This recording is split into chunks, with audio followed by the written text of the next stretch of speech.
Bueno, para analizar estos temas hoy me acompañan en la mesa dos distinguidos congresistas, la congresista del Bloque Nuevo Perú, Marisa Glave, y el congresista de la PRA, Javier Velázquez Esquén, a quienes le doy las gracias por acompañarnos. Pero primero vamos a escuchar qué es lo que dijo la jefa de gabinete, Mercedes Arauz, en cuanto a esta comisión de alto nivel que se va a crear, y también se pronunció respecto al hashtag Perú, país de violadores. El presidente de la Comisión de Ética, el congresista Juan Carlos González. Vamos a escucharlos. Hemos conformado una comisión de gobierno de alto nivel, que yo misma voy a presidir. Y vamos a tener como secretaría técnica al Ministerio de la Mujer con la ministra Ana María Choquehuanca, que lamentablemente no está aquí porque ha tenido que salir de viaje. Pero no solamente vamos a conformar esta comisión mujeres, hemos decidido también que participen los hombres. Por eso me acompaña aquí el ministro de Cultura, Salvador del Solar, y también acompaña esta comisión el ministro del Interior, Carlos Basombrío. Como digo, en 2 semanas presentaremos el plan de trabajo de esta comisión con una agenda clara a erradicar estas cifras criminales que vemos, y apuntamos a atender no solo a las propuestas de gobierno, sino a las iniciativas ciudadanas para cambiar esta cultura de agresión por una cultura de igualdad. Yo no he dicho textualmente, la pregunta fue si yo estaba de acuerdo con las expresiones que hicieron 2 congresistas, y no, evidentemente no estoy de acuerdo, pero yo nunca he dicho que tienen que ir a tal o cual comisión, no le he dicho. Eso es adelantar opinión, yo no lo puedo hacer.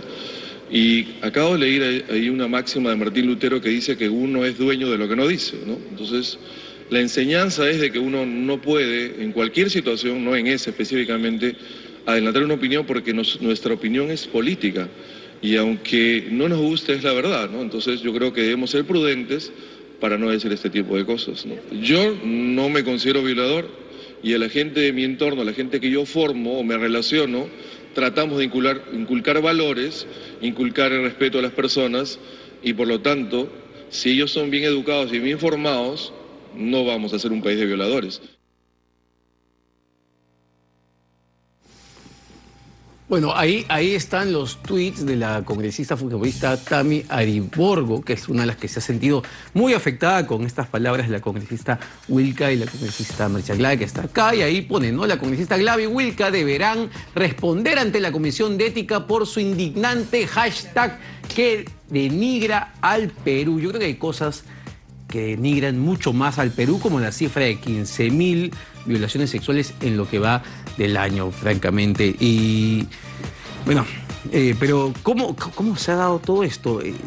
Para mí la frase, el hashtag Perú país de violadores, no es que globaliza todo, y en mi posición es simplemente una forma de llamar la atención sobre un problema grave que hemos estado viendo no solamente este año, y me parece que este año se ha agravado si uno ve las cifras de violaciones, pero es algo que se tiene hace mucho tiempo. Con esto la ve. Bueno, primero muchas gracias por la invitación, y precisamente para hablar de este tema, ¿no? Porque soy una de las personas que ha sido señalada por la señora Ariborgo que deberíamos ir a la Comisión de Ética. Yo me sumé a una campaña que creo que es una campaña valiente, que lo que está buscando es mostrar que tenemos un problema que es estructural, que no podemos hablar de casos aislados, que no podemos decir que son algunos delitos que se cometen algunas veces contra las mujeres, sino que estamos en una situación de indefensión.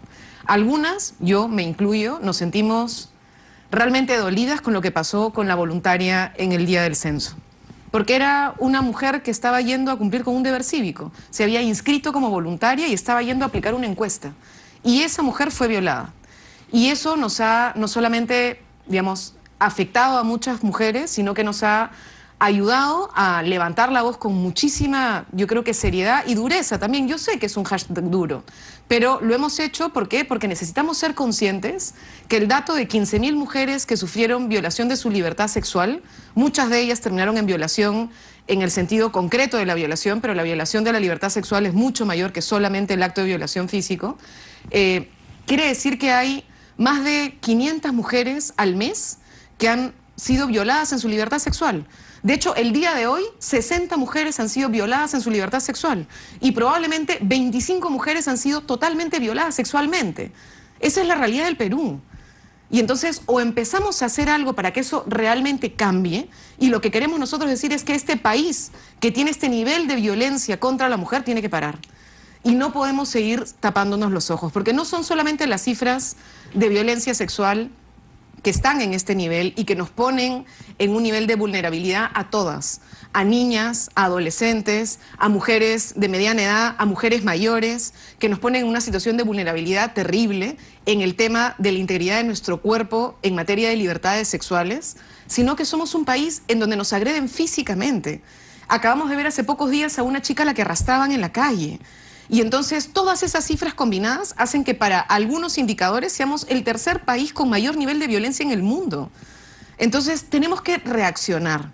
Si hay gente que se indigna por un hashtag, lo que hay que decirle es que tenemos que pararnos e indignarnos por el nivel de violencia que estamos sufriendo cotidianamente y que eso tiene que parar y que necesitamos que reaccionen nuestras autoridades y hagamos algo de verdad para que esto cambie, ¿no? Congresista, que es que usted se ha sentido indignado, digamos, al leer este hashtag Perú, país de violadores. No, porque yo creo que primero que son dos señoras, o sea, dos señoritas parlamentarias. Los parlamentarios no están sujetos a mandato imperativo. Cuando salió el problema de la presidenta de la comisión, la señora García, yo creo que ese incidente de hacerla que se retire el cargo es una forma también de violencia ante una manera de pensar que uno la puede condenar, pero es una manera de pensar también. Entonces las cosas no hay que llevarlas a ese extremo. Judicializar la política no me parece. Yo creo que han expresado ella, como lo acaba de decir Juanita, su indignación. Y ni siquiera deberíamos perder el tiempo estar pensando qué comisión va, qué comisión de ética. Yo creo que el tema de fondo es el siguiente. El gobierno ha tomado la decisión de formar una comisión de alto nivel, pero creo que a esa mesa le falta una pata. Yo creo que Cultura, el ministro del Interior para levantar estadísticas, la Ministeria de la Mujer, pero yo creo que el tema de la violencia, el problema de la violencia contra la mujer no es un problema de ahora. Ahora se visibiliza porque los medios de comunicación, porque el acceso a las tecnologías de la información y del conocimiento son transversales y se ven estas cifras. Yo me imagino, ¿no se daba este tipo de violencia hace 15 o 20 años? Sí, también se daba. Pero es que le interrumpa, pero ¿sabes qué? Yo pensaba exactamente lo mismo, pero hoy me puse a revisar las cifras y lo que se ve es que está aumentando. No, yo no voy a discutir las estadísticas. Lo que te voy a decir es que este es un tema ahora recurrente, sí. Porque hoy día hay personas valientes como esa vecina que grabó a ese sujeto arrastrando a una mujer. Eso no se podía dar antes porque no habían teléfonos inalámbricos, no había esas cosas. Tampoco creo que debemos quedar ahí. Yo creo que en esa comisión falta el ministro de Educación. Mira, podemos aumentar las penas, pero por principio general, las sociedades cuando han tenido este tipo de altos niveles de violencia en determinados segmentos de su sociedad, cuando han aumentado las penas, las han hecho más severas, no han podido neutralizar el problema. Yo creo que este es un tema de fondo. Me parece bien que se forme esta comisión, pero hay que incorporar al ministro de Educación. Hay que llevar esos temas a niveles de prevención y ordenar al Estado, desde el punto de vista del Poder Ejecutivo, para que haya una asistencia oportuna y eficaz. No puede ser posible. Por ejemplo, ¿qué tenemos que hacer los legisladores nosotros ahora? Primero discutamos. ¿Podemos seguir aplicando el marco legal de tantos días de descanso médico por tantos días de impedimento laboral para temas de violencia contra la mujer? Por ejemplo, si uno ejerce violencia psicológica sobre una mujer y el médico legista dice, ¿sabes qué? No encuentro ningún daño físico y no hay responsabilidad del sinvergüenza, del que ha cometido este acto de violencia. Entonces yo creo, me parece bien que este es un buen inicio, hay que saludarlo, esa comisión del gobierno. El Parlamento tiene que discutir de lo que debe ser procesos, así como hemos hecho para poder cuidar nuestra tributación. Hemos puesto jueces tributarios y comerciales, jueces anticorrupción. Tienen que haber jueces y toda la cadena de responsabilidad frente al delito, especialmente de agravio contra la mujer, tienen que haber jueces y jueces fiscales y una policía especial para poder tramitar estos casos con prontitud, porque si hay algo que más me ha indignado, aparte del hecho, por ejemplo, de este sinvergüenza que arrastra a esta mujer, es que a la pobre chica la tuvieron como 4 o 5 horas para pasar el examen médico legista. Entonces, ¿de qué estamos hablando? Claro, es toda la cadena. Creo que este es un buen inicio, y creo que lo del hashtag, por favor, hay que dejarlo de lado, porque a veces yo discrepo mucho con la congresista y la otra congresista, pero yo creo que una sociedad democrática, por lo que ellas piensan o por lo que digan, hay que estar judicializando la política, no me parece, ¿no? Este es, como ha dicho, es un problema bien estructural, ¿no? Entonces, Sí. ¿por dónde debería empezar esta comisión de alto nivel a trabajar? Porque no se va a solucionar de la noche a la mañana. Así esto, es. ¿ah? No. A ver, una cosa en la que estoy de acuerdo con lo que ha dicho el congresista Velázquez Gesquén es que a mí también me sorprendió no ver al ministro de Educación. O sea, más allá de las discrepancias que uno pueda tener con el ministro Wexler, si es que esto no empieza con una política desde el colegio de manera agresiva para enseñar que a las mujeres no se las viola y no se las golpea, porque nos tienden a enseñar que nosotras nos tenemos que cuidar. Entonces la mujer se tiene que cuidar, se tiene que proteger, no tiene que ir a determinados lugares. Perdón, lo que hay que hacer es enseñar que tenemos que ser seres libres y que más bien lo que no pueden hacer es agredir a la mujer. Lo que hay que hacer es enseñarle al hombre que no se debe golpear a la mujer, que no se debe violar a una mujer y que se debe respetar su libertad, ¿no? En el tema del Congreso sí tenemos un problema, porque por ejemplo el congresista Velázquez Gesquén acaba de señalar cómo es posible que una mujer que sufre violencia psicológica no tenga rápidamente la posibilidad de hacer el ejercicio de denuncia por agresión. Porque cómo conseguimos el certificado médico por el tipo de agresión o incluso la agresión física. Muchas veces el golpe se da en determinados lugares, porque es terrible. Hay hombres que saben golpear en lugares donde no salen moretones. ¿No es cierto? Y entonces, ¿qué cosa? La mujer no fue brutalmente pateada, pero no tiene el nivel de daño que le permite estar 3 días en la clínica, porque ese mismo día salió, entonces ya no es una agresión grave. Entonces, eso, lo peor de todo, es que ya lo vimos en el Congreso. La Comisión de Justicia ya tiene un dictamen aprobado por amplia mayoría, creo que alguien se abstuvo, o unánime, donde hemos resuelto parte del problema que tiene que ver con la tipificación de violencia psicológica y con violencia física. Y como han salido a decir hoy día varios congresistas, entre ellas la congresista Wilca, que era presidenta de la Comisión de la Mujer, hasta ahora no lo ponen en el Pleno. Y ahí hay que llamarle pues la atención al congresista Galarreta y al anterior congresista Luz Salgado, que eran presidentes del Congreso, que no lo pusieron en agenda. Esto ya tiene dictamen desde la legislatura pasada en la Comisión de Justicia. Los protocolos para determinar en el tema de violencia contra la mujer tienen que cambiar. No pueden ser los protocolos clásicos y los que se aplican para otro tipo de lesiones. Y ahora que el gobierno, en la figura de la presidenta del Consejo de Ministros, se está tomando el problema, y ojalá que no sea solamente para las tribunas, sino para fortalecer el Ministerio de la Mujer, para que pueda haber una asistencia oportuna y debida y seguimiento a los temas. Se ha hablado inclusive de establecer ya un registro de estas personas, de estos sujetos que cometen el delito de violencia contra la mujer, y hay que generarle algunas limitaciones. Todavía estamos cayendo, hace poco hemos planteado, por ejemplo, una iniciativa para limitar el acceso a los beneficios que el Estado le da a algunos ciudadanos que viven en democracia a los condenados por terrorismo. Y algunos dicen, sí, pero se está violando la presunción de inocencia. Vemos en el norte, por ejemplo, ¿no? El fenómeno del niño. Las empresas que están condenadas por corrupción, les han puesto una multa, están participando en la subasta de las licitaciones. Entonces yo creo que hay que ordenar el país. Me parece esto una buena iniciativa, no he visto la que se ha discutido en justicia, pero creo que el Parlamento también tiene que tomar una decisión y vamos a respaldarla. Y en ese sentido, sí hacer un llamado al Parlamento, a que tengamos una agenda, porque tenemos un conjunto de proyectos presentados en comisiones y otros que ya incluso tienen dictámenes favorables que tienen que ver con la situación de la mujer y que hasta ahora no entran al Pleno. Y entonces ese sí es un tema que es una tarea importante. ¿Quién pueda presidir ahora la Comisión de la Mujer? Entiendo que estaba entre Nelly Cuadros del Fujimorismo y también la congresista Arimborgo, que es justamente la que está pidiendo que las envíen a ustedes a ética, y ya Nelly Cuadros ha dicho que ella no está interesada por lo que quedaría la congresista Arimborgo.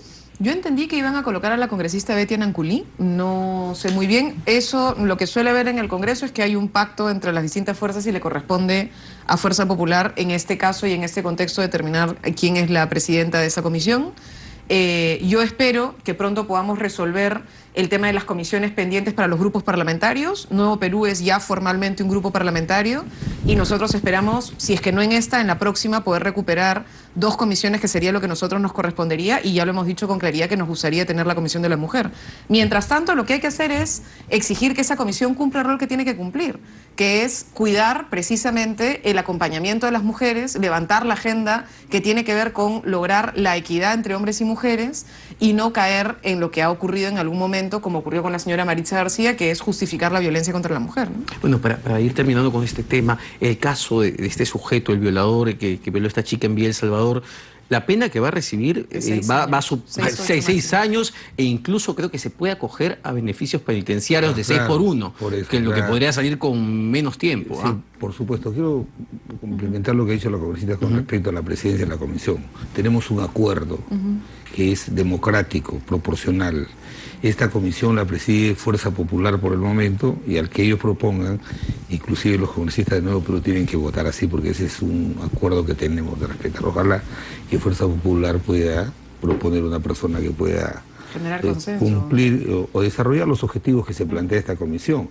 Y el próximo año va a haber una posición muy conservadora de Fuerza Popular sobre esos temas en particular, todo lo que tenga que ver con género. En un sector que plantea, y que sí hay que reconocer que fue una barbaridad, y hay varios congresistas, la bancada aprista también votó en contra de que se retirara el enfoque de género de los decretos legislativos que avanzaban, por ejemplo, en discutir cómo la policía, porque un tema importante en la comisión que va a presidir la presidenta Arauz, la primer ministro Arauz, creo que sí es importante que esté la policía más allá de la data estadística, porque hay un problema con la policía en la recepción a las denuncias de las mujeres, aún en el tema de violencia a la mujer. Discúlpame, yo no me he opuesto, sino que yo lo que digo, está bien que esté la policía para que dé esta data estadística, pero me llamó poderosamente la atención que uno de los actores es el tema, porque yo sí creo que el tema es preventivo, y el tema preventivo, más que el Ministerio de Cultura, creo que el Ministerio de Educación es el que tiene que estar ahí para ver cómo incorporamos en los contenidos desde la educación básica, cómo podemos enseñar a los niños lo que ha planteado la congresista, enseñarles que es un grave, que es de un delito, insuflarle lesiones psicológicas o físicas a la mujer. Entonces, y me parece que esta comisión, para mí, tiene algo de importancia el Poder Ejecutivo, porque no va a resolver el tema de la estadística, y es el tema de que ellos tengan la voluntad política de apoyar para que se implementen estos. Creo que deben haber juzgados especiales, creo que los protocolos para establecer las lesiones inferidas, tanto psicológicas o físicas, a la mujer, no pueden ser los protocolos clásicos que se utilizan para las lesiones simples. Ahí tenemos la tarea pendiente nosotros, porque ya tenemos el dictamen avanzado en esa materia. Los juzgados especiales, tiene que haber, si hay un registro de deudores alimentarios, ¿cómo no puede haber un registro de todos estos sinvergüenzas, ¿no? Entonces, creo que hay mucho en qué avanzar y el Parlamento tiene una tarea que hacer. Ojalá que la presidenta de la Comisión de Mujer, que asuma el martes, pueda priorizar esta agenda para impulsar esta reforma que se necesita. Bueno, tiene que haber una coordinación muy pegada, Ejecutivo y Congreso acá, porque si no, tampoco las cosas no van a avanzar hacia ningún lado. Señorita Wilka, han estado sacando temas por unanimidad, varias cosas. La verdad es que cuando estuvo Indira, y yo creo que ahí hay que reconocer un trabajo importante que sacó Indira, que es una congresista, compañera nuestra, precisamente lo que ella buscó todo el tiempo es tratar de generar consenso. Prácticamente todo lo que se aprobó en la Comisión de la Mujer fue por unanimidad. Ahí, por ejemplo, se planteó, se lograron, además una de las cosas interesantes del trabajo que hizo Indira es que logró, incluso junto con los congresistas que planteaban algunas iniciativas, modificarlas y terminar haciendo proyectos mucho más integrales, ¿no? Y creo que eso es una lección que ojalá logramos en la nueva presidenta de la comisión, ¿no? Bueno, antes de irnos un corte, tengo que dar un comunicado. Recuerde, si usted conoce algún caso de violencia de cualquier tipo, por favor comuníquese a la línea 100, marcando solamente el 100, denúncielo, informe, para que las autoridades estén al tanto. Con esto nos vamos a un corte, pero volvemos con la respuesta del presidente Pedro Pablo Kuczynski a la comisión Lavallato del Congreso. Le envió, como ya había anunciado, un escrito. Volvemos con eso. Pedro Pablo Kuczynski respondió a la comisión Lavallato a través de una carta sobre cuál habría sido su rol en la concesión de la Interoceánica Sur Tramo 2 y tramo 4. En las resumidas cuentas, él dijo que no conocía en lo absoluto los actos de corrupción del expresidente Alejandro Toledo. Como recuerdan, Jorge Barata reveló que él recibió 20 millones de dólares por esta concesión. El tema es que el presidente Pedro Pablo Kuczynski en ese momento era ministro de Economía y Finanzas, y como todo ministro de Economía y Finanzas era presidente del directorio de Preinversión, la Preinversión que concesionó la Interoceánica Sur. Entonces ha dado una respuesta, pero aparentemente no ha sido satisfactoria para los integrantes de esta comisión. Vamos a escuchar qué es lo que dijo la congresista Karina Beteta y el congresista de Peruanos por el Cambio, Juan Cheput. En lo personal me da lo mismo que si envía o no el documento, porque no lo tomaré en cuenta, porque no me genera convicción de que sea él quien esté respondiendo. Yo no podría asumir una convicción, ya sea de convencimiento o no convencimiento, si no tengo a la persona frente a mí para poder ver lo que esté declarando. El que nada tiene, nada tema. ¿Cuál es el temor de venir y responder las preguntas? Que lo que posiblemente no quiere es responder o entrar en contradicciones con los otros funcionarios que habrían venido y habrían declarado respecto a la participación tanto del hoy presidente, en ese entonces exministro, y otros funcionarios. Y qué mejor que una prueba escrita para poder determinar con exactitud qué es lo que se quiere. Allá aquellos de que prefieren una reunión en persona, que como sabemos no se ha logrado nada con las reuniones en persona cuando han venido acá dos funcionarios. O sea, venir a la comisión no garantiza en absoluto la verdad. ¿Qué va a temer? ¿La malcriadez de algunos? ¿La prepotencia de otros? ¿La burla? No hay ninguna exigencia constitucional de que él haga una presencia física acá o reciba en Palacio a los miembros de la comisión. Ahí está el congresista Juan Cheput. Congresista Glave, bueno, acá hay dos temas. Un tema es el tema de fondo, cuál es el rol del presidente Pedro Pablo Kuczynski. Efectivamente yo creo que tiene mucho que explicar, pero sin embargo la Constitución lo protege, él no tiene por qué ir a declarar si no lo quiere, porque su argumento es que las comisiones del Congreso son muy agresivas. La última vez lo maltrataron en el Palacio de Gobierno, según lo que él ha dicho. ¿Lo maltrataron a él en Palacio de Gobierno? Algunas preguntas, las sintieron malcriadas, es lo que dijo, ¿no? A ver, dos cosas. Una, ¿el presidente tiene amparo legal? Sí, tiene amparo legal. ¿Por qué? Porque tenemos una constitución que se hizo en el año 93 a, digamos, imagen y semejanza del señor Alberto Fujimori para blindar a quien tenía el cargo de presidente de la República. En ese caso, el señor Fujimori, que venía de una ruptura del orden constitucional con un golpe que se dio en el año 92. Ese es el contexto de la Constitución del 93 y por eso tiene un artículo tan cuestionado como el 117. Ya la Defensoría del Pueblo ha pedido en más de una oportunidad al Parlamento modificar el artículo 117 de la Constitución porque otorga demasiado poder al presidente de la República, con lo cual yo estoy totalmente de acuerdo. Creo que ese artículo debería modificarse porque cualquier funcionario público, incluido el presidente, debería responder ante algún tipo de investigación. Eso por el lado legal. Ahora, por el lado político, yo creo que el señor Kuczynski comete un error muy grave.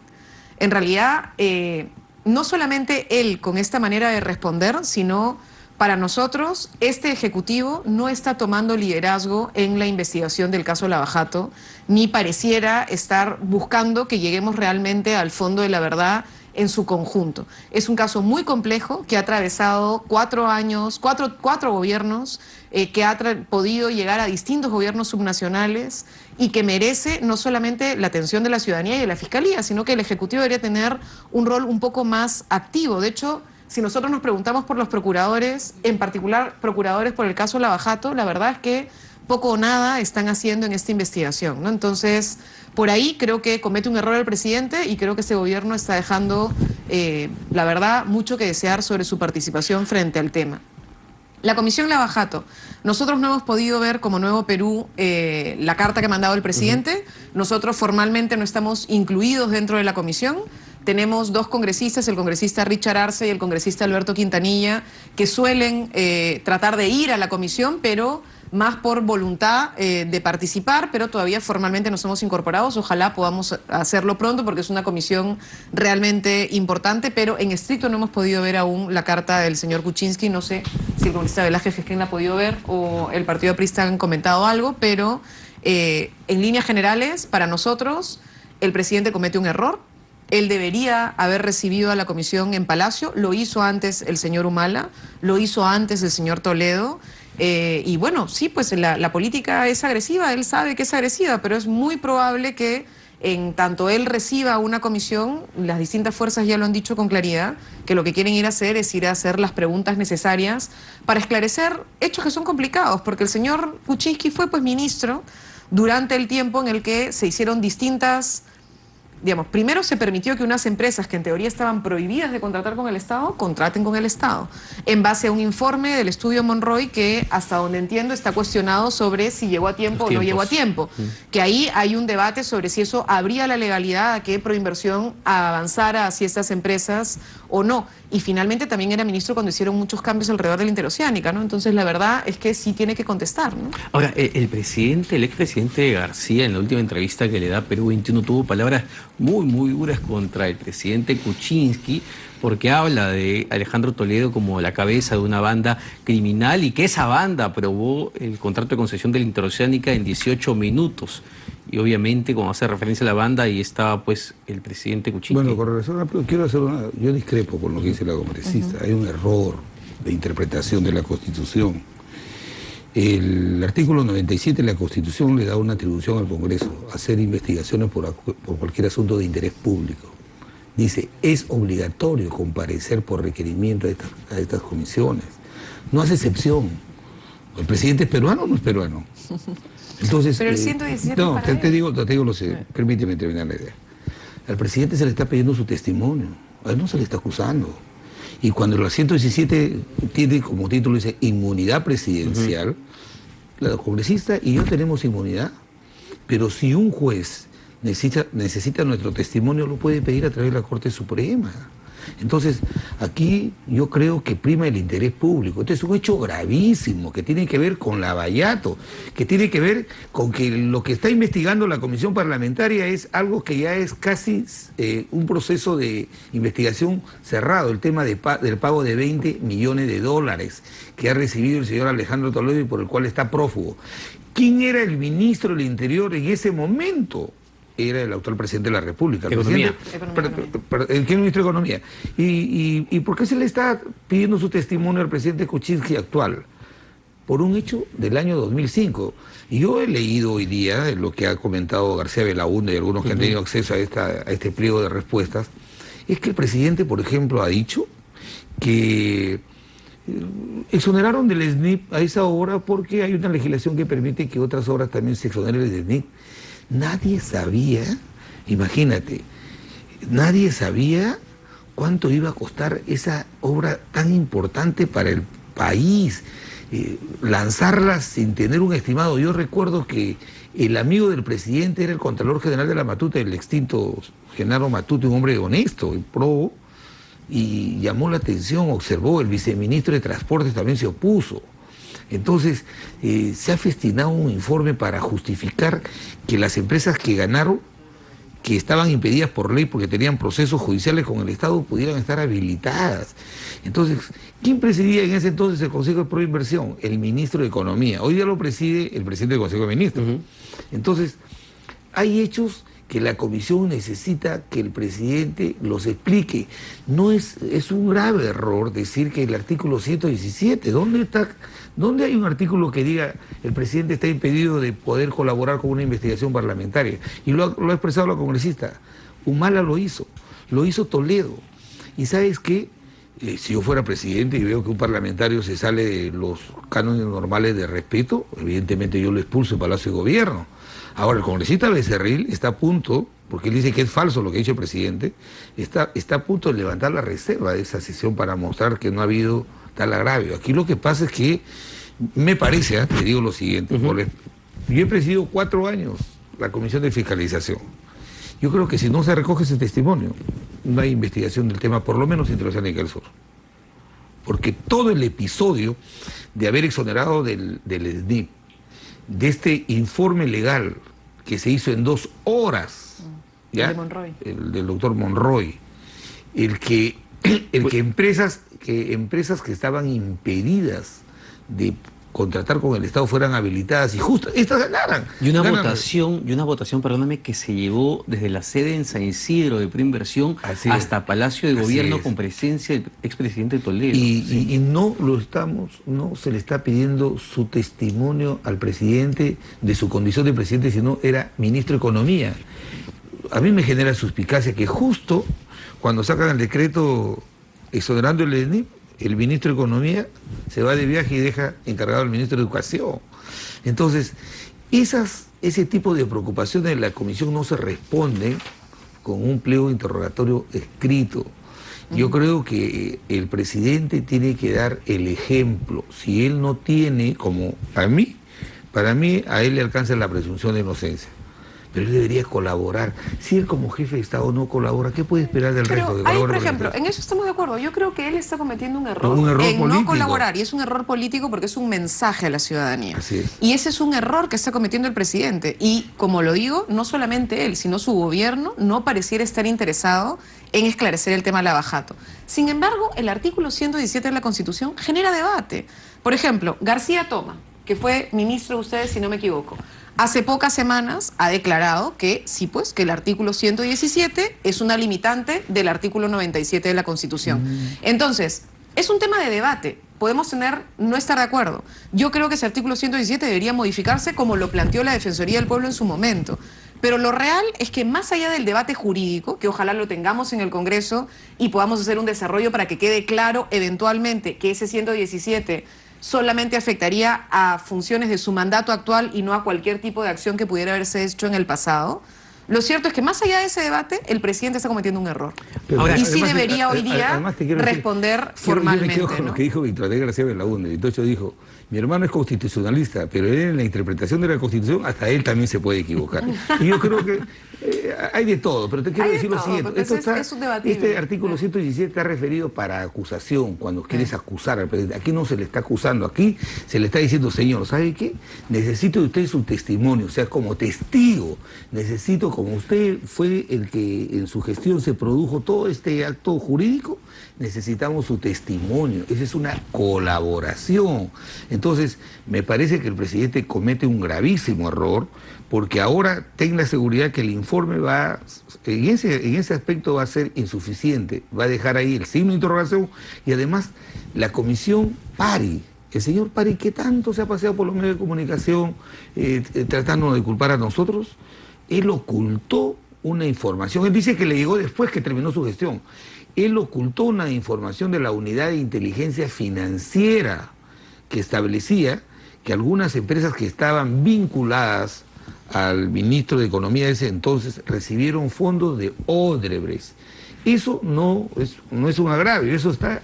Las ONGs. No, son fondos de inversión. Son fondos de inversión. Entonces, de repente legítimo, pero tienen que explicarlo. Entonces, esta investigación no va a avanzar, de verdad, en este tema de interoceánica, del hecho que ya cuyo circuito de persecución del delito está cerrado, no se va a cerrar en el Parlamento si es que no hay testimonio. Bueno, pero ahora, ¿cuánto afán también de otras entidades, me refiero al Ministerio Público, Poder Judicial, en realmente esclarecer esto? Y hago la pregunta porque yo no sé si están siendo investigados, por ejemplo, los socios de las empresas brasileñas, no solamente Odebrecht, Camargo Correa, OAS, que también operaban aquí bajo el mismo esquema.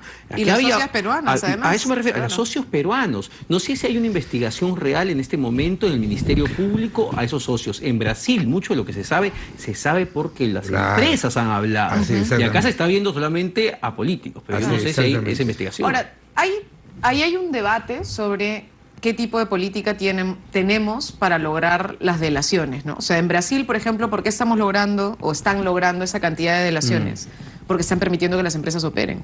O sea, ese es también un debate, digamos, ¿no? O sea, tú denuncias, me das información, te garantizo seguir operando. Entonces termina siendo casi una con otra, digamos, ¿no? Entonces ahí hay también todo un debate. Ahora, una de las cosas que hemos estado debatiendo, y no sé finalmente en qué quedó lo del 003, porque hubo una reunión de la Junta de Portavoces para ver si se lograba incluir o no, pero estamos discutiendo exactamente, porque hoy uno de los debates que estamos teniendo es que muchas de las socias peruanas no habían constituido sociedad, en el sentido de que no se habían asociado en una misma persona jurídica, pero tenían contratos importantes adjudicados por parte del Estado como un consorcio y que no formaban parte del decreto legislativo, perdón, el decreto de urgencia 003 en materia de investigación y de acción sobre sus activos, para ver si es que eso es una manera de prever que no vayan a venderlos o que no los vayan a liquidar a la hora de pelear por la reparación civil, ¿no? Pero hay un, no sé, hay un texto que ya se ha trabajado porque el Mauricio Mulder y otros congresistas observaron el hecho de que las empresas consorciadas no pudieron tener en el decreto de urgencia 03 el mismo tratamiento que tiene la empresa que ha acreditado, no, que ha confesado que ha cometido el delito. O sea, nosotros cometemos un delito, ella me acompaña, los dos participamos del botín del delito, entonces yo digo sí, he cometido el delito, pero es inocente. No, la presunción de inocencia, ¿no? Bueno, y Barata dijo que sí sabían de todo. Por favor, en la revelación. Bueno, favor. con eso nos vamos a los titulares, pero volvemos con exoneraciones tributarias a las líneas aéreas, justo cuando la recaudación no viene muy bien. Volvemos con eso.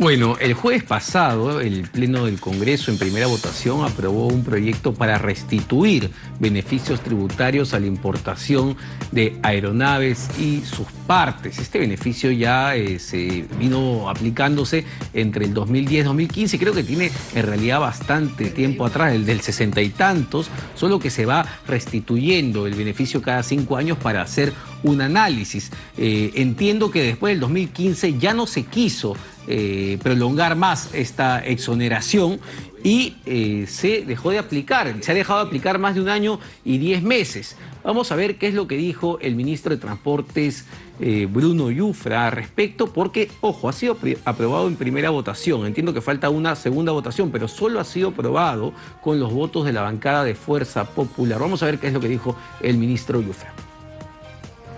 En general, no es un momento adecuado para pensar en exoneraciones si es que viene la recaudación bajando como estamos viendo. La recomendación no viene de parte de nosotros necesariamente, ese es un tema del MEF. Por supuesto, evidentemente, ya estoy expresando mi posición, nosotros estamos en contra de eso. ¿Esta es una ley con nombre propio? Yo no sé si es una ley con nombre propio, aquí el único nombre propio que hay es recaudación bajando. ¿Es una pequeña o mediana empresa? ¿LAN se podría considerar una pequeña o mediana empresa? Yo no soy quien para interpretar lo que puede o no puede ser. Aquí hay un tema de recaudación a la baja. Los últimos 4 años estamos debajo del 13%, necesitamos recuperar los ingresos fiscales y no poner en riesgo nuestro grado de inversión. Bueno, bastante claro el ministro Yufra, ¿no? Acá hay un solo tema, que es que la recaudación efectivamente está bajando y baja por la desaceleración de la economía. Sin embargo, la TAM, en un comunicado del domingo, decía que ellos no se han beneficiado con este mecanismo. Sin embargo, usted en sus redes difundió una carta enviada por el jefe de la SUNAT a un congresista. A ver, la exoneración existió, esta del 2010 al 2015, pero este tipo de exoneraciones empiezan desde el año 81. Sin embargo, claro, la empresa LAN, que es una empresa extranjera, digamos, está hace 18 años, creo, en el país más o menos. La empresa ha sacado un pronunciamiento diciendo que no se beneficiaron entre el 2010 y el 2015 de esta exoneración. Ustedes tienen acá, esto es no es una, no sé si se logra ver, pero este es un informe de SUNAT. En la línea 1 está la primera empresa, sí, la que acá más se ha beneficiado. Y es la LAN Perú. LAN Perú S.A., 1.341.000 millones de dólares. Esto está en dólares. Entonces, entre el periodo en el que estuvo vigente, el total de impuestos no recaudados por el Estado peruano llega a 1.757 millones de dólares no recaudados, de los cuales 1.341 millones corresponden a la empresa LAN. O sea, digamos, para hablar clarito, ¿no es cierto? Con eso hacemos, ojo, con eso hacemos la ampliación del aeropuerto Jorge Chávez sin ningún problema. Y hacemos chinchero también, hacemos 3 chincheros con esa plata. No tiene ningún sentido. Entonces, cuando vimos que se pretendía hacer esto ahora, tomando en cuenta más contextos diferentes, porque tú podrías tener un contexto en el 2010 que no tienes hoy. El contexto que tenemos ahora es un contexto en el que se está cayendo la recaudación tributaria, que acabamos de vivir un recorte en el presupuesto. Incluso veamos el señor Torne, que quiso frenar el año pasado la inversión pública, de hecho sin el quiso, frenó la inversión pública, lo que ha generado un conjunto de problemas en la economía peruana, y todo por la justificación de que no teníamos recaudación. Si vemos el informe de la ministra de Economía, y eso para que nos escuchen los amigos, porque hemos hecho un pedido a la Comisión de Economía, lo he pedido yo, para que se cree una comisión especial para ver la situación de las exoneraciones tributarias, porque el último informe del Ministerio de Economía dice que hay 15.000 millones de soles que nosotros no cobramos por exoneraciones tributarias hoy vigentes en el Perú. A eso se quería añadir una exoneración que antes, durante 5 años, le había beneficiado a una empresa de esta manera. Bueno, pero hay que decir que en el dictamen, en las recomendaciones que envía el Ministerio de Economía, ellos están totalmente en contra de este proyecto, e incluso el enfoque de este gobierno ha sido eliminar exoneraciones tributarias. Quiero hacer una precisión, ¿ya? Quiero hacer una precisión. Primero, de forma, una crítica a la conducción del Parlamento. Cuando entra un proyecto de ley, al Congreso, la vicepresidencia define si va a una comisión o a 2 comisiones. El cannabis sativa fue a 2 comisiones. La primera comisión es salud y la segunda es defensa. Yo asumí defensa y lo dictaminé a los 15 días. Cuando fui a pedir que eso se pusiera en el pleno del debate, me dijo la presidencia no, porque la primera comisión no lo ha dictaminado, que es la comisión de salud. Un mes estuvo parado el dictamen, un poquito más, por unanimidad, porque la primera comisión, que era la Comisión de Salud, no lo dictaminaba. En cambio, aquí se da la paradoja al contrario. Sí. La comisión más importante que debió dictaminar este proyecto es la Comisión de Economía. Y entra al debate en el Pleno solamente con el dictamen de la segunda comisión. Yo creo que ese tipo de arbitrariedades hay que proscribirlas en el Congreso. Y lo he dicho en el Pleno.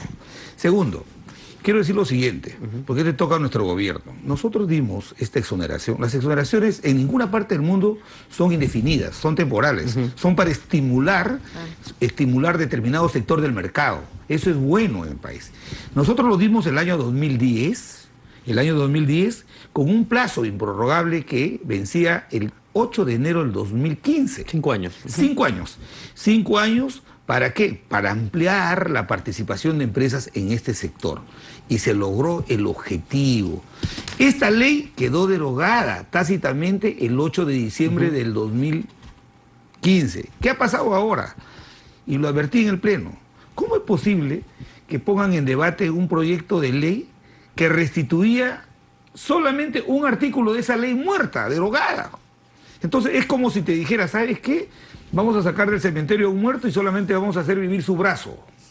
Entonces eso es lo que han hecho. Ese proyecto de ley está mal hecho. Lo han sacado así a empujones y a empellones. Pero ahora te quiero decir el tema de fondo. Las exoneraciones se dieron en un contexto en que la economía crecía 9.2%. El año 2010, después de la crisis financiera internacional, en la que caímos a 1%, volvimos casi al 10%. Entonces había que estimular la participación de más agentes económicos en el mercado de la aeronavegación. Terminó el 2015. Después del 2015 nadie se quejó, nadie pidió. Y como dice la congresista, hoy día, este año, el Perú va a recaudar 12.5% del PBI. Es la recaudación más baja, creo que vinculada a la del año 92. Entonces, en un clima de caída de la recaudación, que tú saques adelante una exoneración tributaria desde el Parlamento, sin la opinión del Ministerio de Economía, perdón, sin la opinión de la Comisión de Economía, con la opinión en contra del Ministerio de Economía, yo creo que ese tema... Entonces, ahora, han buscado sacarlo a empellones porque al último terminaron poniendo, ya vamos a también a beneficiar a las micro y pequeñas empresas. No, entiendo que en realidad lo han limitado con lo que ya no alcanza la TAM, porque quieren micro, pequeñas y medianas. No es solo micro y pequeñas, incluye medianas. Claro, mediana, para la gente que nos está viendo, es grande. Y una cosa que justo comentábamos, las grandes, ¿qué tendencia tienen? Terciarizan. O sea, eso es algo que suele ocurrir. A ver, yo discrepo con ella con el tema de ponerle nombre propio, que esto beneficia a tal a cual. Yo discrepo con eso porque eso yo creo que caricaturiza una oposición que hemos hecho seria a todas las bancadas, de que el Parlamento no tiene atribuciones para hacer este tipo de exoneraciones. No ha habido, tuve el dictamen de la Comisión de Transportes es bien pobre, no hace ningún flujo, una explicación de cuánto esto le va a generar al país. De tal manera que ojalá que en esta segunda votación, ojalá que se ilumine la posición de la mesa y podamos esto regresarlo a que la Comisión de Economía lo dictamine. Este es un grave daño que se le está haciendo a todos los peruanos, en un contexto en el que cada vez la recaudación se cae y en que no hay recursos para pagarle, por ejemplo, las pensiones de los militares y policías. No se le ha hecho ni un sol de incremento a los de la 19.990, de la 20.530, y nos vamos a dar el lujo de dar esta exoneración, que dígase de paso, por los propios agentes ni lo han pedido. Les estamos dando este regalo de Navidad. Yo sí creo que es importante a la hora de nombrar, cuando tú tienes una ley que has visto que puede beneficiar en particular más del 70% a una sola empresa, 75%. Hay que tenerlo con claridad, ¿no es cierto? En todo caso, en este caso, el dato es bien simple. En ese tiempo, de 1.750 millones, 1.350 millones fueron a una sola empresa. Yo no voy a discutir contigo porque yo no defiendo a LAN, pero pero está bien, pero LAN más allá tiene de la ese mayor tema, cobertura del mercado. lo que sí me preocupa es que la exoneración que están pretendiendo y que ojalá logremos, como dice el congresista Velázquez Gesquén, o vuelva a comisión o simplemente se archive y no tenga ningún sentido, en este caso ha venido incumpliendo un conjunto de procedimientos y lo han tratado de meter de distintas maneras. Primero lo trataron de meter con economía sin opinión del MEF y por eso volvió a economía. Y luego lo han exonerado de economía, no tiene ningún sentido. Antes de irnos, un comentario breve. El alto comisionado de las Naciones Unidas para Derechos Humanos ha pedido que el caso de Alberto Fujimori sea evaluado por una Junta Médica Internacional independiente. Me parece una posición impertinente. Yo creo que el presidente de la República tiene una atribución constitucional y poner en tela de juicio primero los profesionales médicos del Perú me parece una absoluta falta de respeto. Lo ha deslizado ese comisionado, pero yo creo que esa es una intromisión inaceptable en el país. Que quieran insinuar de que el presidente de la República, para cumplir una atribución constitucional, se valga de opiniones profesionales del extranjero, primero es una ofensa a los médicos peruanos y segundo, es afectar una atribución constitucional que tiene nuestro presidente de la República. Si el presidente Kuczynski le da el indulto o no le da, los peruanos estamos obligados a respetar esa decisión, es su atribución constitucional. Pero también refleja una preocupación de entidades internacionales, ¿no? Puede reflejar una preocupación, pero de ninguna manera la opinión de estas autoridades puede ser insinuarle al presidente y que no valen tus informes médicos de los peruanos, sino los que puedan dar en el exterior, no me parece. Yo voy a decir dos cositas. Uno, no es atribución del presidente Kuczynski dar un indulto regular, porque en este caso sí hemos suscrito un conjunto de convenios internacionales que no permiten indulto en caso de violación de derechos humanos en crímenes de lesa humanidad, porque son considerados crímenes contra la humanidad. En todo caso, yo estuve presente el día en el que habló el alto comisionado y no dijo, ojo, que creía que una junta médica externa tenía que ver el tema.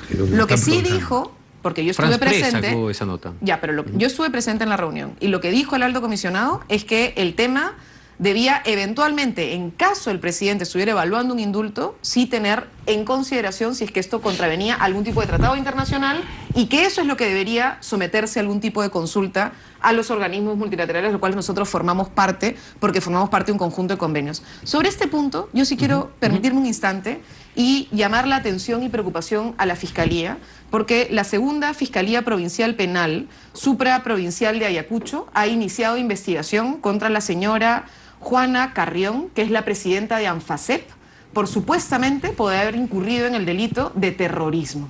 Esto es una barbaridad.